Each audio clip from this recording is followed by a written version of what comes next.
We are here. We are back. Welcome back to the Big Blue in the Bronx podcast, everybody. This is a live edition, 12 o'clock on a Tuesday. Just some programming updates. If you haven't already, go check out yesterday's Boys in the Big Apple podcast. It was a fun show. I got Joe from NYY News TV on, and then with that being said, I got Rob from Ring Out Sports on. We talked Yankees. We also talked a little bit of Giants and some Jets as well with Antoine Staley, who writes for the New York Daily News. If I haven't said it already, please hit that like button, comment, subscribe, share out as well. Turn on that notification bell so you know when a live stream pops or a video drops.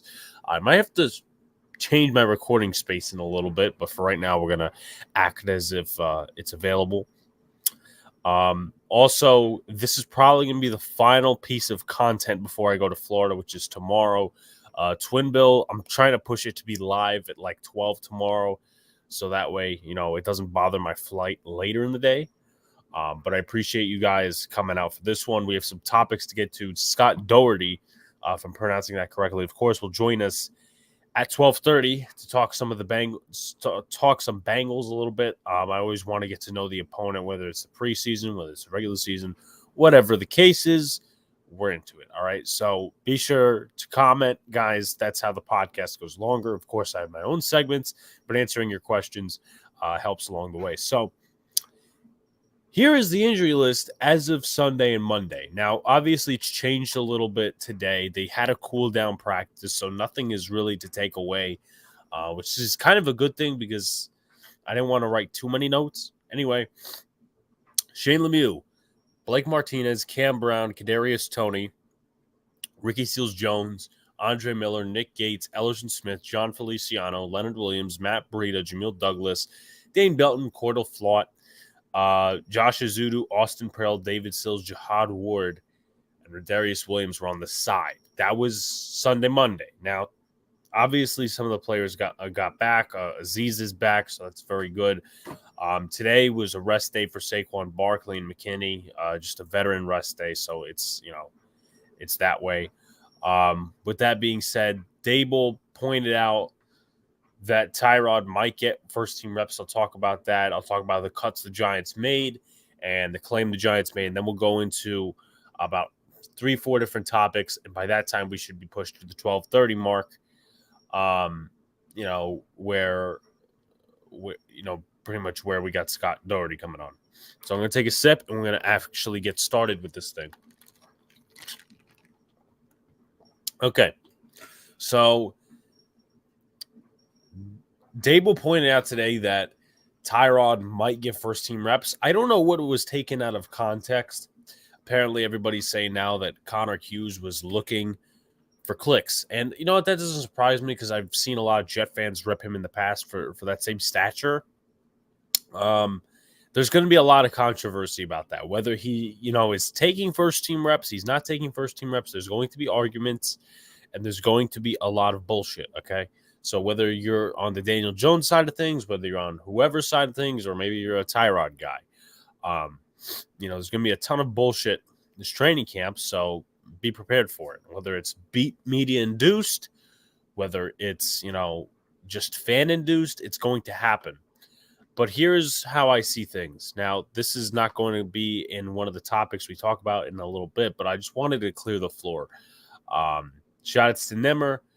Shout-outs to Bookend. He said he asked Dable if he would.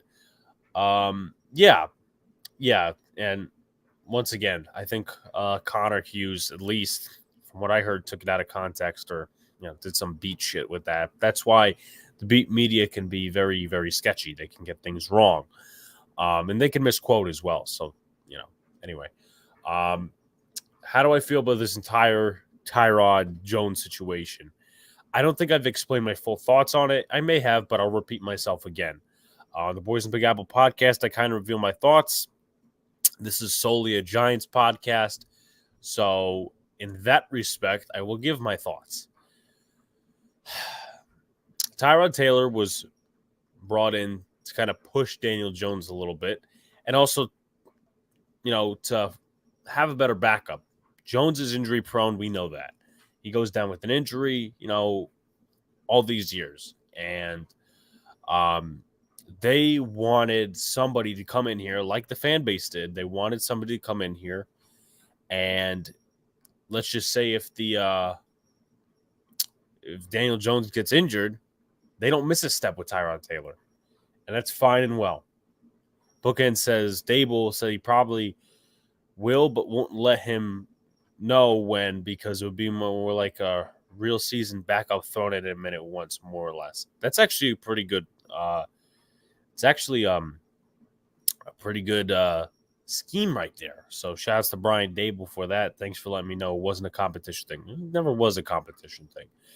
But they brought Tyrod Taylor in so that if Daniel Jones got hurt, the offense would not miss a step, because we've had that happen way too many times this past season, these past few seasons, and it's been happening with the wide receivers too. So, there's that.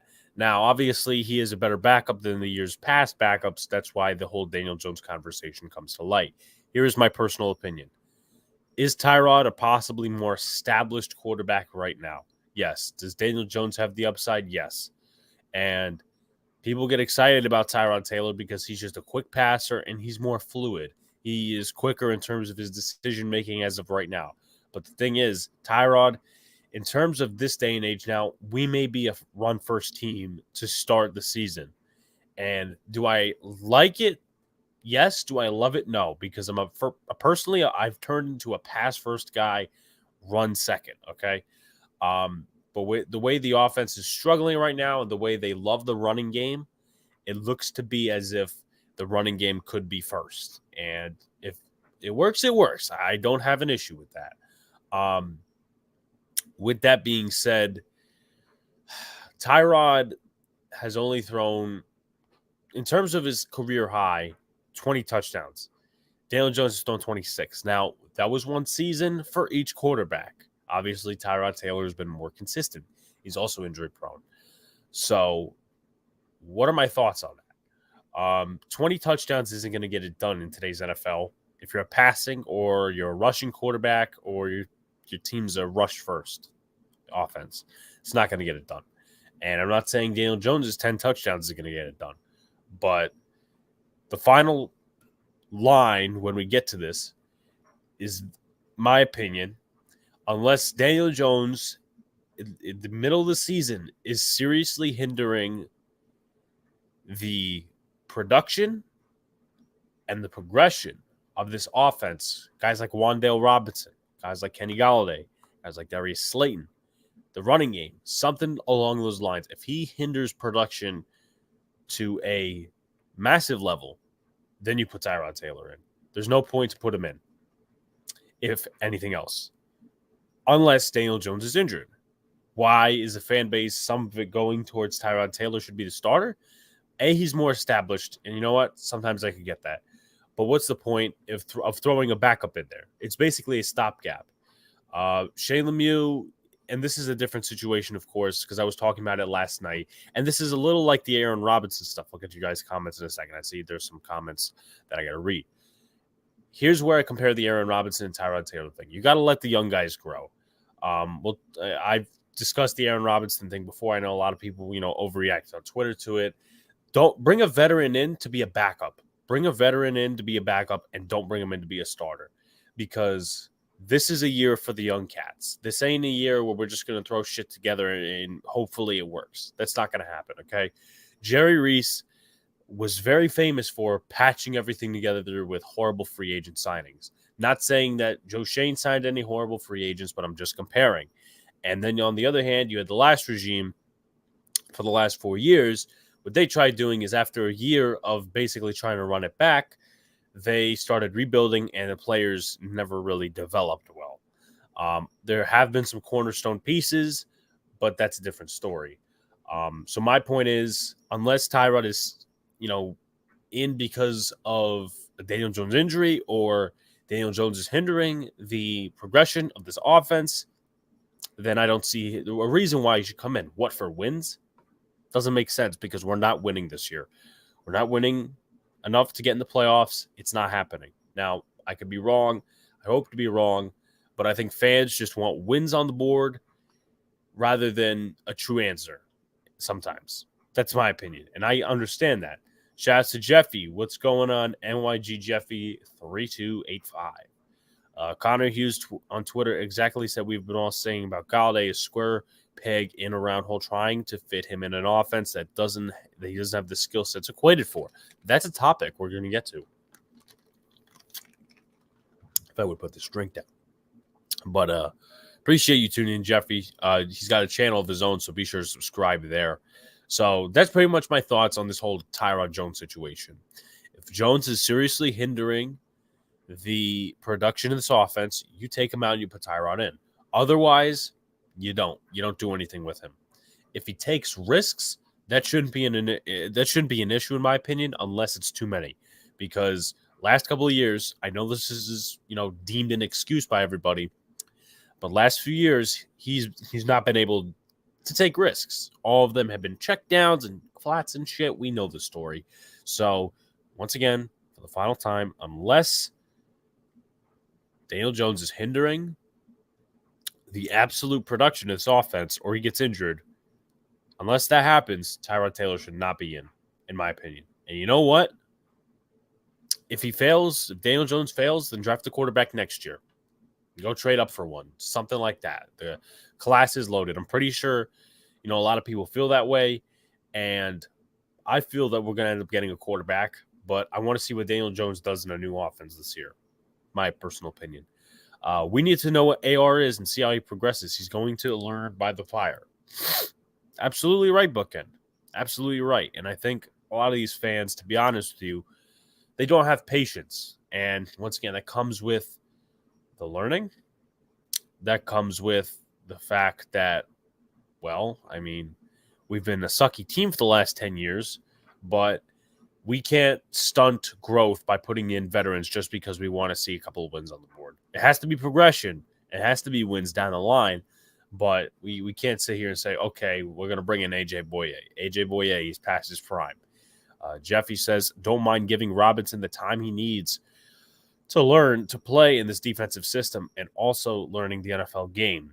He missed half of last year due to an injury. This is a lot of people forget. Fans want a quick fix and don't take the time needed don't want just to just take the time needed for rebuild. Yeah, they've seen a rebuild. I'm sorry, I was stuttering there, but they've been seeing a rebuild for the last few years and it hasn't come out to anything. This year is about the future. Absolutely correct. With that being said, I do want to move on to a different subject. Give me 1 second. I got to blow my nose. As you guys can tell, I'm stuffy. Stay here.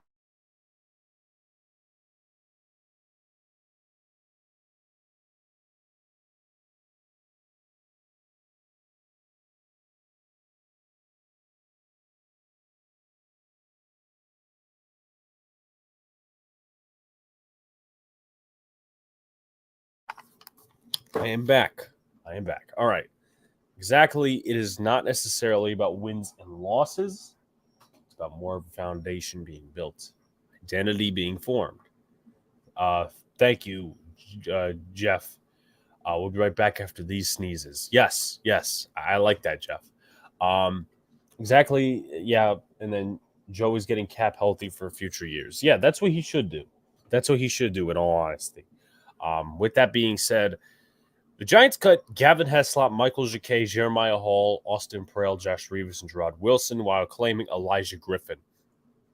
Don't know too much about Elijah Griffin. But with that being said, he's depth.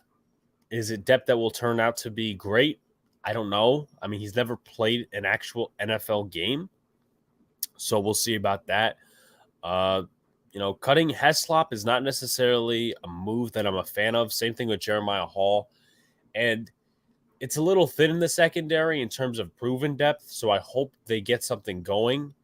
Down the line, they probably will in terms of the waiver wire, but you need veteran depth in the secondary. There's no doubt about that. They waived Gerard Wilson, which, I personally didn't care about. Go ahead, waive Gerard Wilson. We got Andrew Adams. We got one of the rookie safeties, plus Love, McKinney, and Belton, who will come back at some point during this season. Just overall, Michael Jacquet, he had a weird camp, sometimes penalties and giving up catches, sometimes pass deflections. So I don't know. I thought he did pretty decent compared to the other corners the preseason game, but I guess he got cut. Austin Prale, I mean, we have a ton of wide receivers, and he was just never going to make the roster. The one I am pissed about, also Josh Rivas didn't make, it's a Tuesday and he got cut.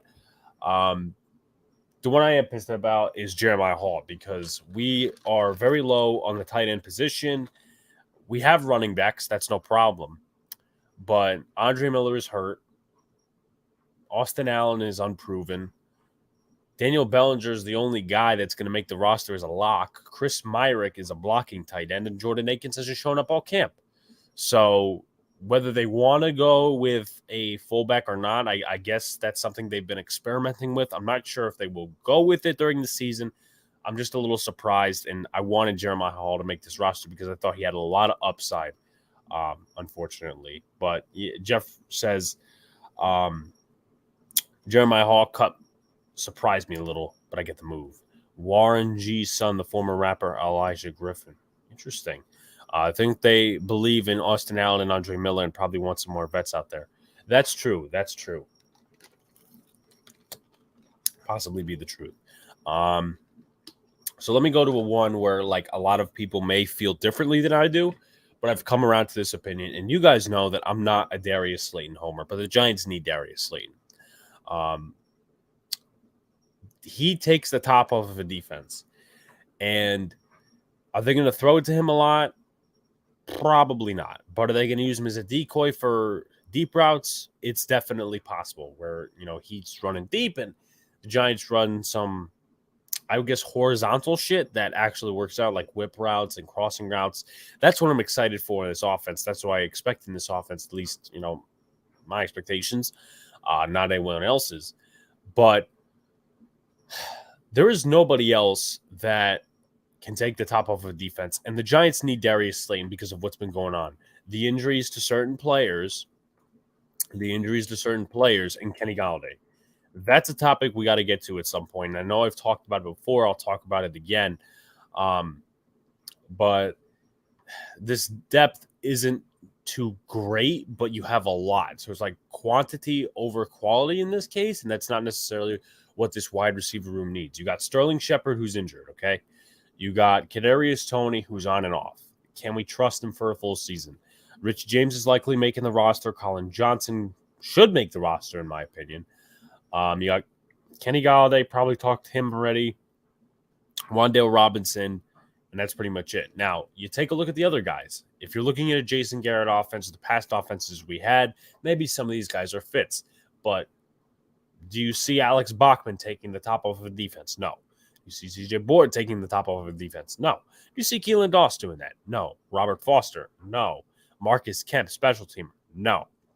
David Sills? No. He shouldn't even make the team. So you go down the list there, and with Shep and Toney being injured mostly all the time, you need Darius Slayton. Now, he needs to fucking perform. There is no question about that. He needs to absolutely perform. One player you would take from the Burrows minus Burrow and Chase? That's a very good question. One player I would take. Holy shit. Man, all right. I got to think about this. We need corners right now. Maybe defensively, because we have good edges, but Hendrickson's really good. Hubbard's good. We have decent safeties. Man, this is tough. I'm trying to think of, I'm going to say maybe, how did Awuzie perform last season? Because if that's the case, I would take Awuzie because you could pair him and move Aaron Robinson around a little bit. But Awuzie might be my take, just because maybe I'm a little biased because of what the Giants' positions are going to turn out to be. But T. Higgins is also another good one, and Tyler Boyd as well. Jeff says, more I'm thinking of Darius Slayton is making the roster as a situational deep threat. His skill set is different from others on the team. And once again, I get it that not a lot of people are bought into him. He needs to perform. But there's no reason that the Giants, in my opinion, should make the $2 million cut and save that money for next year when you're going to have, I don't know, $70, $80 million in cap. Just doesn't make sense. Where Slayton, okay, you could use him this year. Next year, he's He's done. Sign another receiver next year that takes the top off a defense. Do what you got to do. But the Giants need Darius Slayton at a time where you have two injury-prone wide receivers. You have two guys that are journeymen, Colin Johnson and Richie James, so you don't even know that they're going to perform. And then you have Kenny Galladay's issues, whether you're concerned about the regular season or not. Now, real quickly, because I know we're getting close to 12:30, shout out to Taj. What's going on, Taj? Hardest working man on Twitter. He hasn't been that bad for a fifth rounder. He's been disappointing, but at the same time, yes, fifth rounder. Let's talk about the Kenny Golladay situation. Obviously, he hasn't been good in camp. We know this. People are talking on Twitter, well, his hip.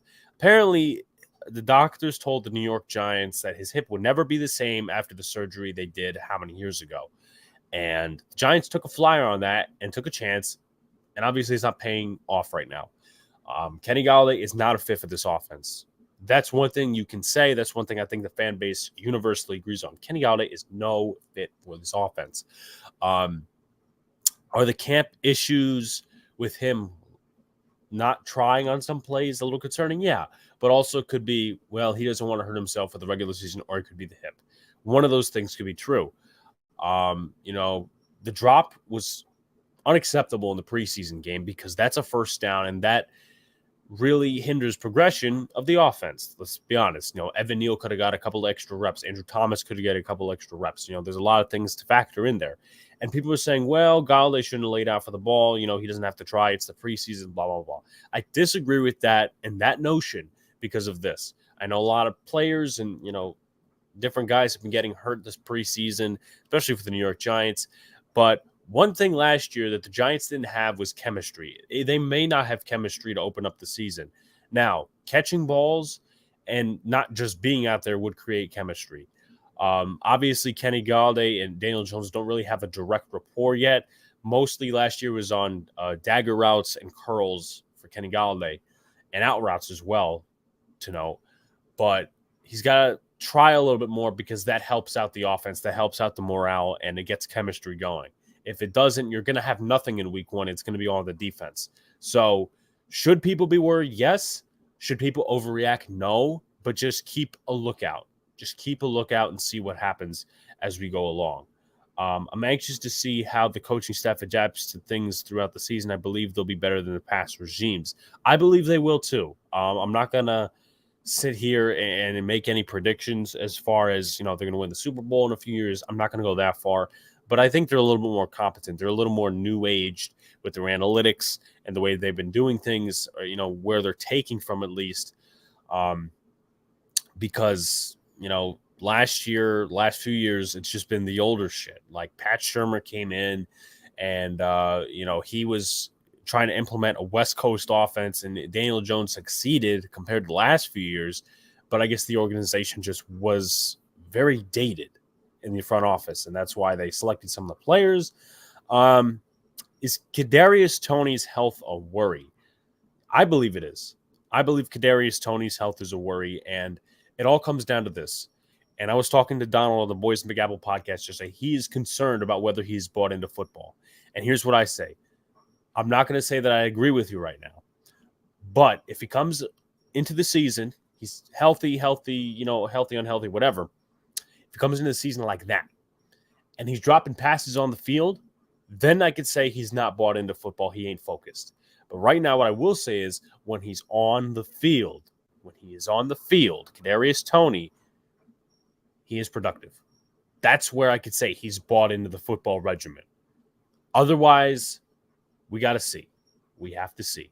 So, my opinion, Kadarius Toney, extremely talented, probably one of the best talents on the team. So you got him, and you just got to be productive when he's on the field, and he has to get on the field. He's productive when he's on the field, I should say. You just got to get on the field. I don't know what it is. Is it the turf? Is it something? I don't know. But we've been getting a ton of injuries this training camp, and it's bothering me. It should bother anybody in that matter. One more thing to talk about, of course, before we move into more of the Bengals subject, of course. The O-line depth is scarce for this team. Garrett McGinn, Max Garcia, those guys I don't think are going to cut it, in my personal opinion. You have Max Garcia now playing left guard for the first team. He probably will be demoted to the second team because I'm going to guess that Feliciano is going to play on Sunday. If he doesn't, it's a shame. So Ben Bredesen likely takes over at left guard. But Max Garcia, who started 11 games last year for the Arizona Cardinals at left guard and center, it's a disappointment because I was expecting him to at least make the team. And the fact that he's, playing with second, third team, it's not good. And especially when you're talking about this depth, they need to go to the waiver wire. It's pretty simple. Jamil Douglas has been trash. Ben Bredesen's probably making the roster because of all the, I would say the injuries. Devery Hamilton might make the roster, but he's never played an NFL game. He plays guard and tackle, actually did pretty good last week in the Patriots game. Will Holden is probably going to be our backup tackle because Matt Parrott is not ready, and he's played in the NFL as a swing tackle for the Colts, for the Colts, the Lions, the Cardinals. So he'll probably make the team as the swing tackle. Roy Mbetika, he is a guy that, he's a Nigerian guy, and he's coming over playing the sport for the first time. He's not going to make the roster. He'll probably make the practice squad, and they'll probably have an exemption for him. Eric Smith, he plays a little bit of guard too, but he's not very good. He gave up 3 sacks against the Jets in 2019. Nate Solder was out. He's just not very good. He's probably not going to make the roster. I would be surprised if he does. And then Garrett McGinn, interior offensive lineman / tackle. He can play center, but he might be a practice squad stick. I don't think he's making the roster as an offensive lineman. They have to go out on the waiver wire. It's pretty damn simple. Bookend says, I'm just saying we can't put one. No, I'm not putting those expectations in Darius Slayton. Golladay dropping is an issue, $72 million, one receiver, and no speed. His bread and butter is being a sure catch receiver. I agree with that. But with that being said, we're going to move into our Bengals preview. With that being said, let me welcome on Scott Dougherty. Scott, how are you doing today? How overall in a summary has Bengals camp looked? Hey, doing good today. Thanks for having me on. So I would say broad overview camp has been mostly uneventful. I think the biggest news for Bengals camp was, Burrow having the appendectomy and missing the last few weeks. In terms of, performance and everything, I think it's been mostly good reports about people. I know Cincy beat writers can lean a little on the optimistic side, so I think you get a lot of that. But overall, haven't had any of those major injuries yet. Not a lot of competition in the sense of starting roles. The team really returned almost every starter from last year outside of Larry Ogunjobi. They ultimately decided to basically give that contract BJ Hill instead of him. But outside of that, the other starter positions that were open, we really covered in free agency. So, with the signings on the O-line. So it was really not a lot to report, I would say. But yeah, I would characterize it as a solid camp thus far. Now, based on information from the beat, and also I would guess that, it's open to fans, but who's been winning more, the offense or the defense? I'd say it's gone back and forth. You definitely had defensive days, and I think early on it was a lot heavier on the defense. I think it's turned a little bit more to the offense, and you had like Burrow back this week. I think that kind of gave a boost, both him being on the field and just everyone excited again. I would lean maybe slightly defense, especially in like those red zone sets. I know there's been a lot of struggles there. Just with kind of executing some of the ideas. And again, all that's happening, without Burrow. And I obviously that's a huge factor to consider. But I think the defense has been solid. Now, from an outsider looking in, y'all signed Alex Kappa, you got Lyle Collins and Ted Karras in the offseason. Y'all drafted Cordell Volson in the 4th round. How is the reconstruction of this offensive line look so far? I would say good, with the caveat that we haven't really gotten to see what we think the first unit is going to be all together. Kappa started camp with a little bit of an injury. Collins has been dealing with some back stuff, so they've been kind of managing him like ramp up, ramp down days. One thing you'll find is Zach Taylor is extremely cautious around injury. I know fantasy players a couple years ago remember him keep saying that Joe Mixon was almost back for about 12 straight weeks. But that really does reflect the fact that he's very cautious. So a lot of players that, you see sitting out with injuries, it's not necessarily a freak out, not necessarily mean they're not going to be ready for the season, but he's always going to err on that side. So that said, we haven't gotten to see that full lineup of the new guys, but we've gotten some great reports about Karras kind of taking that leadership role, kind of mentoring some of the younger guys, being a real stay late kind of guy. The reports are, Kappa and Collins, even with the injuries, were staying involved, showing up, participating what they could, fighting to get on the field. So I think the attitude's all there. They're starting to gel and everything. We're just kind of still hopeful to really see that unit all together. And it's funny you mentioned Volson too, because that's actually the talk of this week now is after the first preseason game here is who's going to be that left guard. That's really the one big position battle that's been going on, and that, a lot of fans are wondering, how's it going to turn out? So you have Jackson Carman, last year's second round pick, and then you got Volson with this year's fourth round pick, really seem to be the two guys there. And up until that preseason game, it seemed like, the coaches were really leaning into Carman. They think he had that experience. They thought he had cleaned up some of the immaturity, lack of focus that he had struggled with last year. So he had been getting all the first team snaps, and, everything was all but saying, it's a competition, but Carman's to lose. And now you have this first preseason game, and Carman just, it was a rough first half. He played with the first team, stayed on all the way until halftime, and just was noticeably bad. Really, it was funny. The first team was 3 of the starters from the Super Bowl. You had Isaiah Prince, Hakeem Adeniji, and Jackson Carman on that first team unit, and it was bad. I mean, it was exactly what the criticism was. And really, once they came out and the second unit went in, there was still a lot of struggles there. Like O-line is still definitely the point to pay attention to. But you saw some improvement. In particular, Volson, you saw some really good run blocking. You saw some really good recognition and stunt pickup.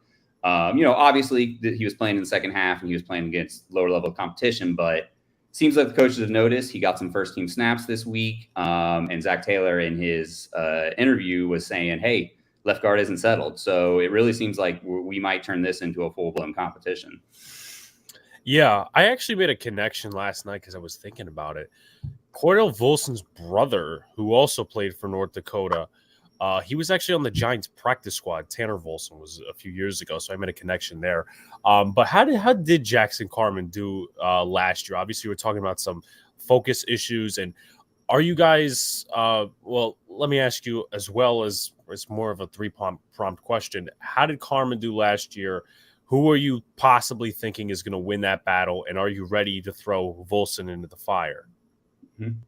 Yeah. So starting with last year, I think Carman, was a disappointment with going Jamar Chase in the first. I think most Bengals fans are behind that. You still had that push for Penei Sewell at late, but most fans had really gotten on board with Chase by the time the draft rolled around. But then it was like, okay, we really got to nail this second round pick. Like, we know it's going to be O-line.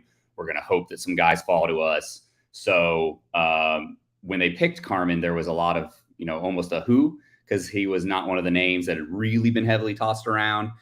Going into camp seemed to be what you wanted.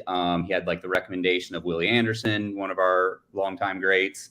One of our old offensive line coaches had worked with him and recommended him. So everyone's like, okay, they know what they're doing. But then coming out of camp, just couldn't win a starting spot. We got a couple starts throughout the year. They tried him at right guard, had some snaps at left guard. And everyone knew it was a transition. He was coming from left tackle. So at first it was going to be the switch in not only positions, but sides.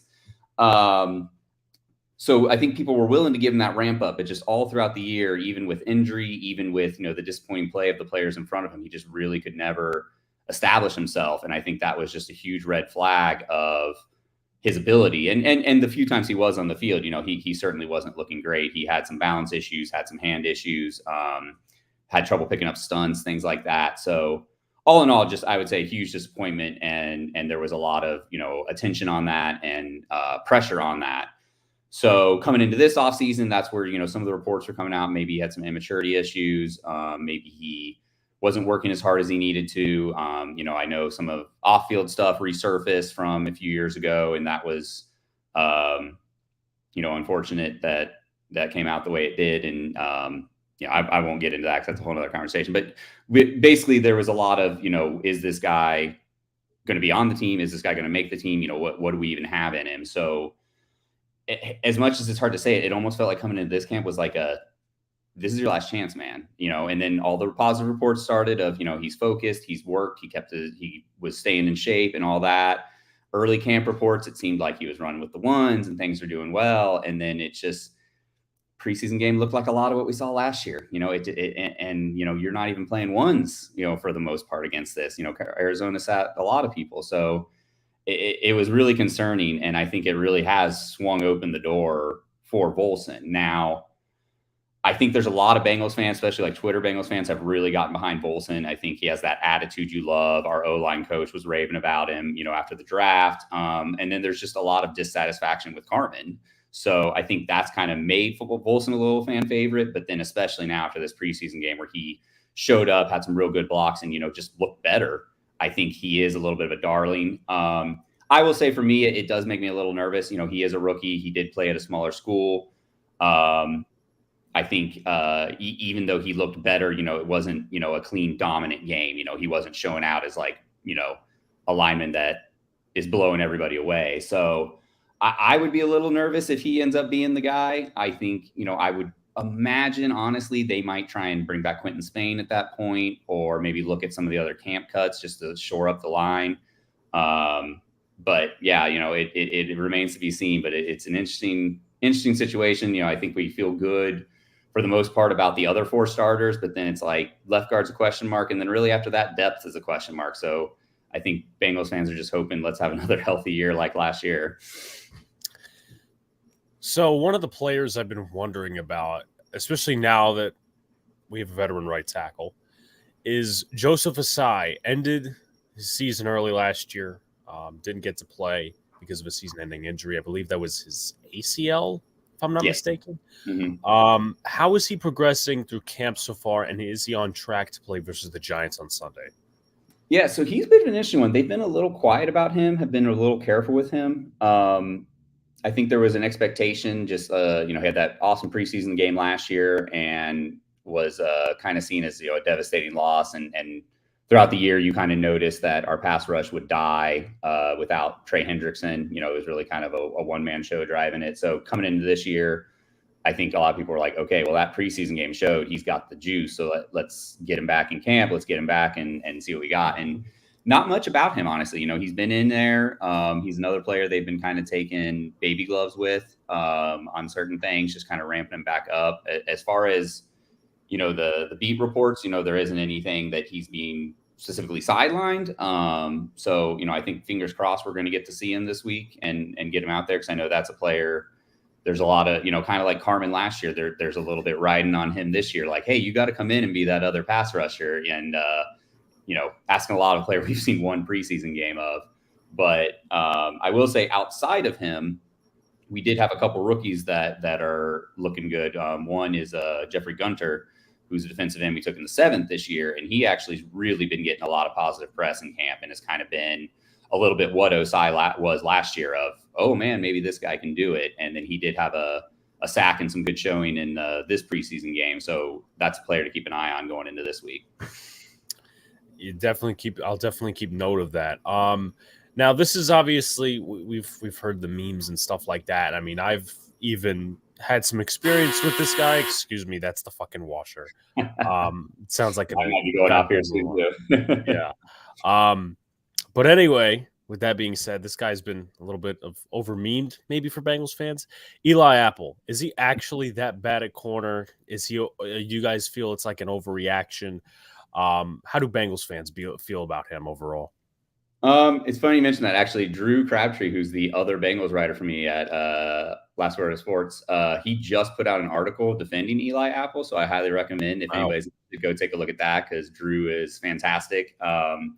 And I will say I kind of echo where he's at on that. I think Eli Apple, when he came on, Bengals fans were very dour on it. It was, why? What is this guy going to bring? But, he was coming in as the 4th, 5th cornerback, so no one really thought much of it. We thought Trey Waynes was finally going to, show what we signed him for.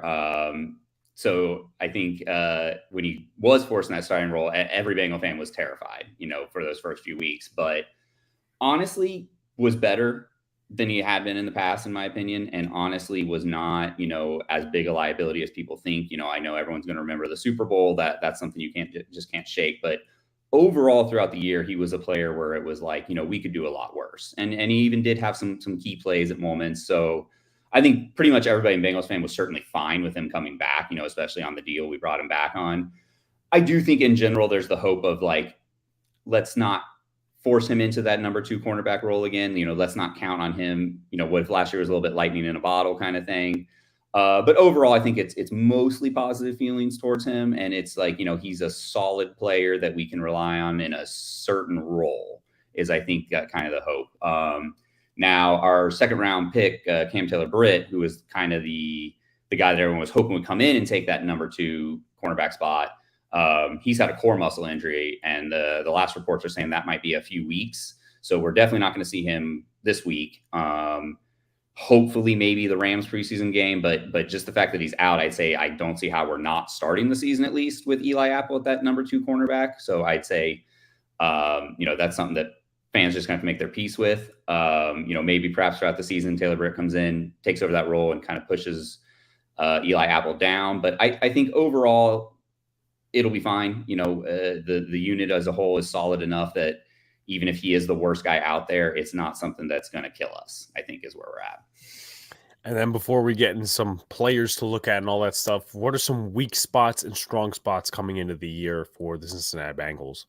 Yeah. So, I mean, obviously we talked about it, left guard. That's really the thing that worries people more than anything else. Anything that can threaten Joe is what's always going to be the alarm for Bengals fans. So I think wanting to see one of these guys really take a step. And, if it's Volson, even if it's Carmen comes roaring back this game and really looks good, I think fans would be perfectly happy with that. We just need to have some confidence there.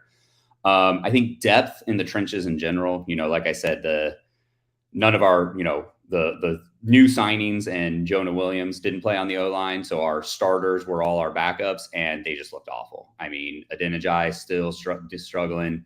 Prince is looking like he might be the backup swing tackle right now. And he struggled.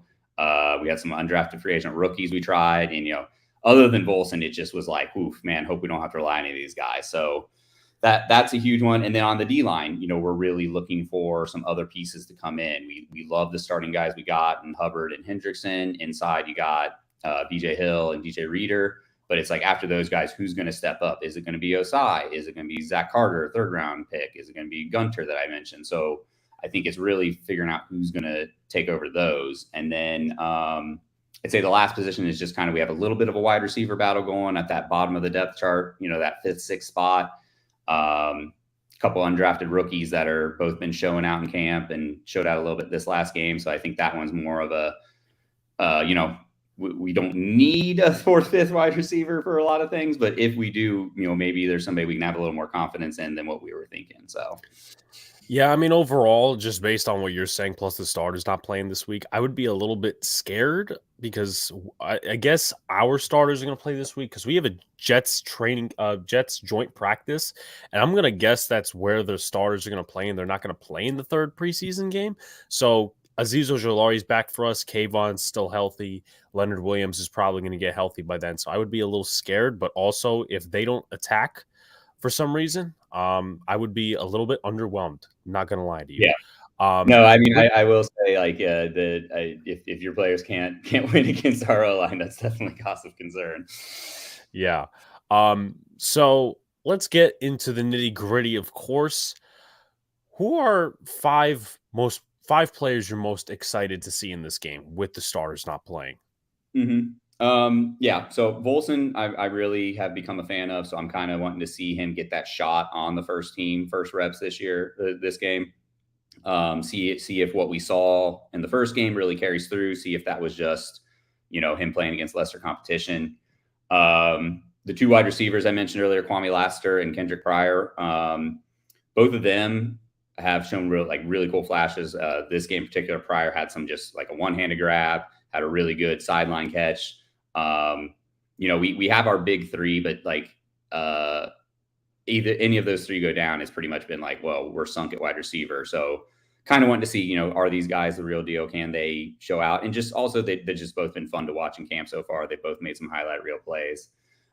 Defensive side, I'd say, I'd really love to see Cam Taylor-Britt. It's really unfortunate he's injured.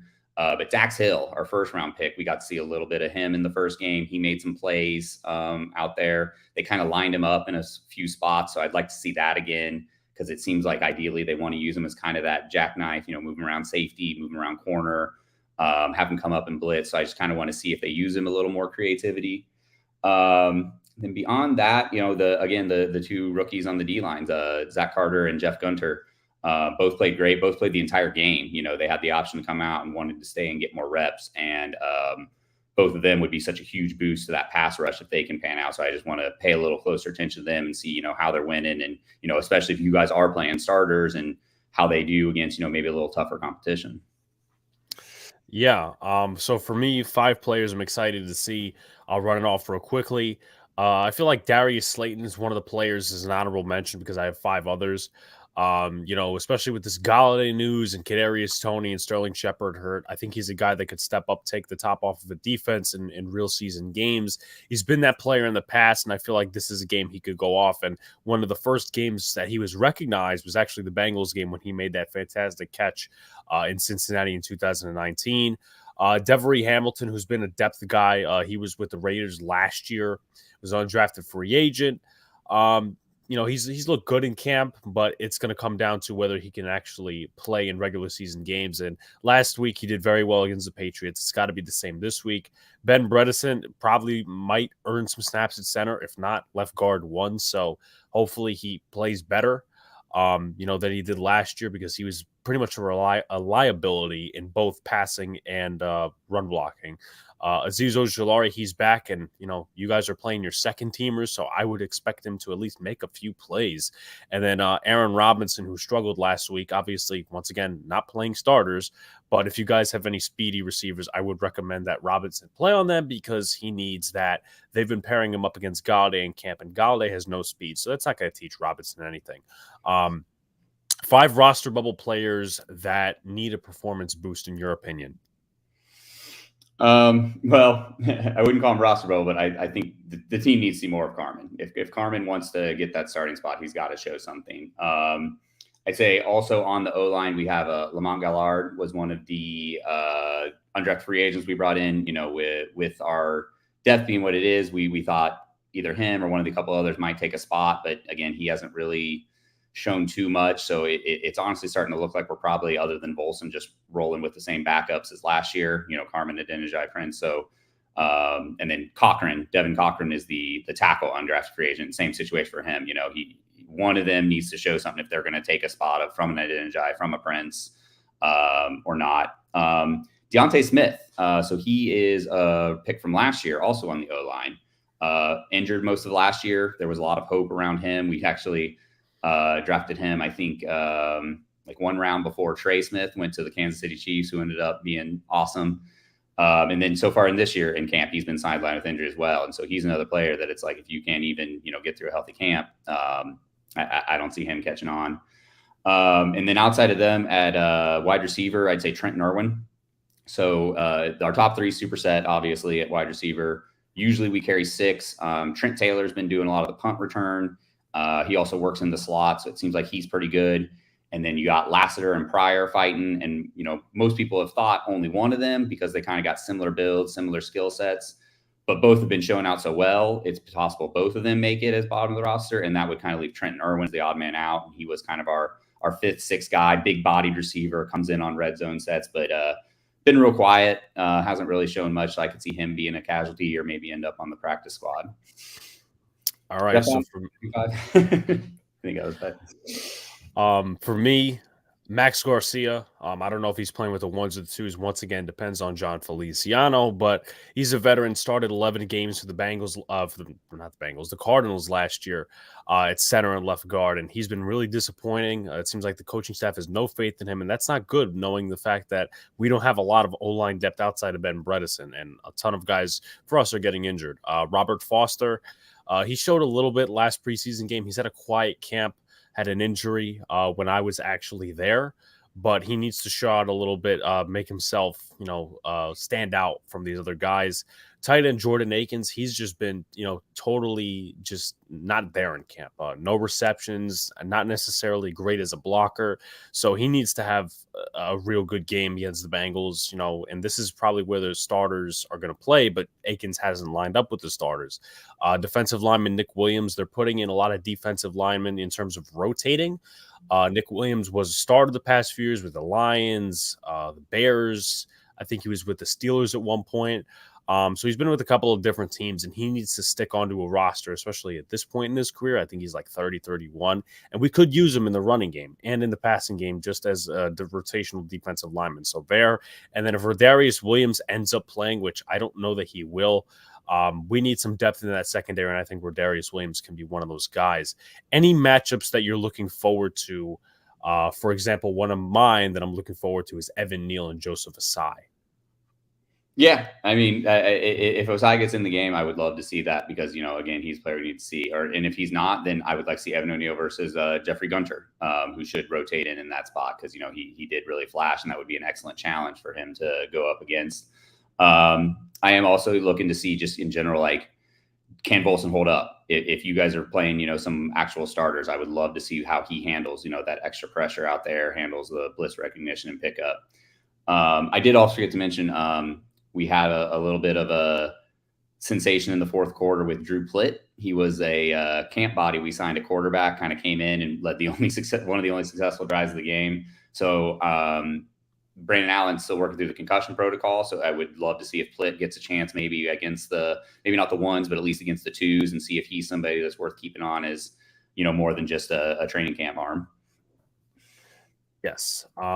With that being said, Jeff has a question. What happened to that number one pick lineman from Alabama? Is he still playing? Held out for a huge contract. Can't remember his name. Well, Jesse Bates is holding out for a contract. At least maybe I'm wrong on that. But also the lineman from Alabama, that was Jonah Williams. What are those two looking like this camp? Because I know Jesse Bates and all the franchise tag stuff, and Jonah Williams, I mean, he's been on and off with injuries the last few years. Right. So Bates, he hasn't signed his franchise tag yet, so he's not at camp. He was at the preseason game. He sat in a box and has been posting pictures, him training on his own and everything. I think the general expectation is he'll sign the tender right for the season. He'll show up and play on the franchise tag, and then probably gone next year. It seems like they're just real far apart. We haven't really gotten firm numbers, but it just sounds like Bates and his agent want more per year and more guaranteed than Bengals are willing to give. And, Bengals camp has all but basically said hey, we got to play Burrow and Chase soon. So this is our offer. This is what we can do. So, I'm a big Bates fan. I'm excited to see him on the field. I think we're a better team with him on the field, but it does seem like the writing on the wall. This is going to be the last year. So, the pick of Dax Hill and then Tyson Anderson again in the fifth, it seems the team is just preparing for life beyond him. And then Williams has looked good. He was able to have his best year last year. Better year since he only had two actually playing. So this is going to be his fourth, but technically his third with that missed year. And I think there's optimism that he might take that next step. He was really, that above average to good left tackle last year, was reliable, was good in the run game, good in the pass game, was easily the best player on the line. But I think this year, a lot of fans are hoping, can he step up and be a great left tackle, step into that upper tier before we have to decide what kind of contract we're giving him. So he will be, we did pick up his 5th-year options. We know we have him at least these next 2 years, but I think the hope is that he shows he's worthy of really investing that long-term deal into him. And I think for the most part, people expect he will. So I'm going to rattle off my matchups real quickly. Max Garcia or Ben Bredesen against DJ Reader. Known defensive lineman, was with the Texans for a few years, and I'm really looking to see what they do against a bigger and a tougher interior defensive lineman. As I mentioned, Aaron Robinson against either Stanley Morgan, Mike Thomas, Trent Taylor. Kayvon Thibodeau against Isaiah Prince, and Zizo Jalari against Deontay Smith. I'm not going to be sugarcoating this. I want them to get to the quarterback. I'm pretty sure that's going to be Brandon Allen this week. With that being said, Scott, final thoughts and where can people find you? Yeah, no, I would say final thoughts. I really find it interesting coming at a training camp this year, without having a lot of big starting spots. So it's been interesting to really have time to pay attention to a lot more of those like bottom of the roster guys, pay attention to a lot more of those camp battles. It's kind of given a new perspective on, what camp is for a lot of these guys. So it's been an interesting experience. I'm looking forward to kind of seeing if anybody really makes a name for themselves this week against the Giants. But then, as far as find me, I write for the Last Word on Sports, check my articles there for the Bengals. Find me on Twitter, Uber Scooter. And then, thanks for having me on. One more question before you go. I don't know if this guy's trolling or if he's being serious. Would you say with the early success of Joe Burrow, is he already the greatest Bengal of all time? Anthony Munoz still has that title among Bengals fans, but I will say this: the love I have seen from Bengals fans for Burrow is more than I've ever seen for any single player. Him coming in and kind of changing the culture so quickly, and then obviously, ending the playoff drought, taking us to the Super Bowl, all that. I don't know if any player has ever been as loved by Bengals fans so quickly. And I think kind of the expectation and the pressure now is, he's going to be the greatest Bengal of all time when it's all said and done. So, I think most fans recognize he still has a bit of a road to get there just in terms of longevity with the team and, accolades and everything. But he's off to about as good a start with Bengals fans as you can ask for. Obviously, Scott's stuff is in the description. His pieces, there's a link there, and also as well his Twitter. Scott, thank you for making the time in your day to come on, and I enjoyed the discussion, my man. Yeah, and thank you for having me on, and back at you. This is great. All right, so that is not the end of the podcast. I have one more thing to go through, and then we are going to cut it out here. But I appreciate you guys. I love doing this. We finally got a Bengals guy on. And, last week we didn't get a Pats guy on till actually later in the week when it was actually a recap. But I'm glad that Scott was able to come on. He had to do something at 1 o'clock. So I'm like, can we do 12:30? And he was glad to oblige. But great discussion overall. I had Sarah Marshall on last week, and I'm hoping to get a Jets guy on next week. But it's going to be combined episodes, of course, because I am going to Florida. I'm not coming back till Wednesday. So Friday is going to be my recording day, and Saturday will be the put out day. But of course, live edition here. Bookend says Burrow is a special player. Jets mess made a good point. Yes, Boomer Esiason. Shouts to my brother Luca in the chat, Jeffrey, and anyone else who's still here. So I got one more topic before we leave. What is that topic, you ask? Questions to answer going into this game. Who plays better, Daniel Jones or Tyrod Taylor? That's a question to answer, obviously. That's a question to answer. They're going to be playing 2s and 3s. That's going to be the case, but you got to look good against whoever you're playing against. And Daniel Jones, in my opinion, with more snaps, has to look better this week. Miscues will happen, but I'm not trying to be too much of a fanboy and say shut the haters up, but he needs to be a little bit more consistent, a little more decisive. He looked good last week. Just hopefully, I want a touchdown of the first team, okay? That is at least, I don't want to see too many shutout drives, whether it's Kadarius Toney or Kenny Golladay or whoever on the field. I want to see a touchdown drive from the first team because we almost had it in the Patriots game. Obviously, we didn't. Tyrod Taylor, he had a couple of missed throws, almost a couple of interceptions, but he looked a little bit more fluid with more snaps as the game went on. Which backup cornerback improves more, Zion Gilbert or Darren Evans?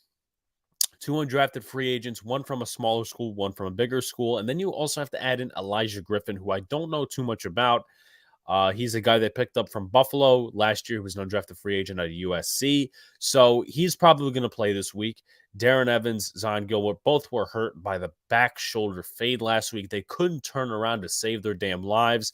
I would like to think that Jerome Henderson pressed on that this week in practice or will press on this issue this week. With that being said, we'll see who improves more. And whoever that guy is will have a shot to make the roster more than the other guy. I don't think it's actually going to be even. Collinsworth, yes, Collinsworth, you're right. Kenny Anderson and Joe Montana battle. Yes. Do the Bengals have an easy schedule? If they do, then I think Super Bowl or even playoffs. I know the Giants have a very easy schedule. I think they'll be back in the playoffs. I don't think it's a one-year wonder. made sure to patch up some of the holes. And I know that Scott was talking about Jackson Carman at left guard and Cordell Vosen. But anyway, I think they've patched up. They didn't just run it back with some of the guys they have on the team. Does Max Garcia step up in the big time? That's got to be the question. It's going to be interesting to see if he actually plays with the ones this week, because maybe John Feliciano is back. He's got to step up overall, because Ben Bredesen cannot be the only depth guard we have. The Giants really don't want to go out there, and I don't really want to go out there and have to go on the waiver wire searching for depth. I don't want to do that. With that being said, he's got to step up. He's got to step up. 11 games started. He's got too much of an impressive resume of the last few years to be going down like this. And we need him. So step up.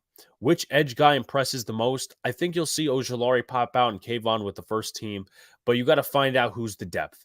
Ellerson Smith didn't look great in that first preseason game. Quincy Roche made the most plays of any edge, but still wasn't spectacular. So there's that. They got to improve. Tamon Fox, I'm expecting him to possibly make a play or two. Jihad Ward, I don't even know if he's going to play. O'Shane Zimenez, he's probably going to play. So it's going to be interesting to see which edge guy impresses the most. I'm really looking for that back end, but I'm going to be a little disappointed, honestly. Once again, maybe it's a fanboy thing if Azeez or any of the guys, period, don't get to the passer in terms of the first team. Now, does the Giants D-line and linebacker core continue to pummel the run? Here is the running back room outside of Joe Mixon for the Bengals. It's Samaje Perine, Chris Evans, Travion Williams, Jax Patrick, Shamari Jones. I don't know the last two. I know Williams, I know Evans, and I know Samaje Perine. With this offensive line, the way they're looking and the way Scott described it with Akeem Adeniji, Deontay Smith, and some of the other guys struggling, I would expect to pummel the run again. Not that our defensive line is spectacular outside of the first team, but the linebackers are. Darian Beavers, Micah McFadden, Tay Crowder, those guys need to feast. And Carter Coughlin, in my opinion, if he plays this week, he needs to feast, because we need to see a little bit more out of him. He didn't play, I don't think, against the Pats.